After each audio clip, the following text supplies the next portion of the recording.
Hi, everybody. So I wanted to check in with you and share with you some of my thoughts on all the craziness going on the planet right now. If you're like me, you last week probably felt the aftermath of Mercury retrograde. I'm not sure about you, but I felt like we were still in it. And Mercury retrograde was an intense one. It started July 7th, it ended August 1st, but from what I've read and understand with astrologically, it really made its appearance the end of June, and it carried over into just this past week. And so hopefully this week it's starting to lift and things are starting to clear for you.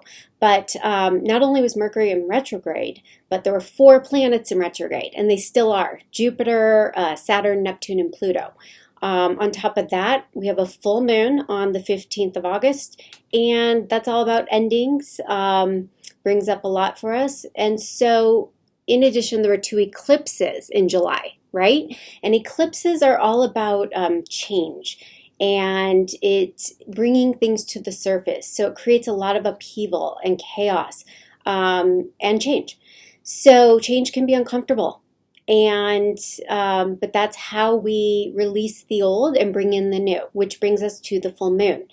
So it can rattle you for sure. There's a lot of pain energy on the planet right now that keeps coming up for me. And I've had to clear myself and protect myself multiple times a day in order to stay a pure channel and to stay grounded, to stay out of the fear and connected to faith and trust and love. It hasn't been easy, but it's possible. And so what I wanted to share with you is maybe some things you can do to embrace all of this and use it for good. And so what I have done is I've made lists, I journal, I write down everything I'm ready to let go of in my life that will make room to bring in the new so that I can shift to that higher frequency, higher level, and move forward in this ascension process. And so I would encourage you to do the same. Make lists of things you want to release, make lists of things you want to bring in to co-create with your team spirit. Because remember, you are a co-creator. The future is not written in stone. You might have that loose script of what your soul came here to do, things that are going to transcend and come forward, but you are, every day you have free will. And so you have to actively make effort to move into that intention. And then the other thing I would highly recommend that I've been doing a lot of is figure out ways to ground yourself and fill yourself with high vibrational energy. So that means doing things that move the breath through you, because the breath helps to calm us and get us clear and present, and the point of power is in the now.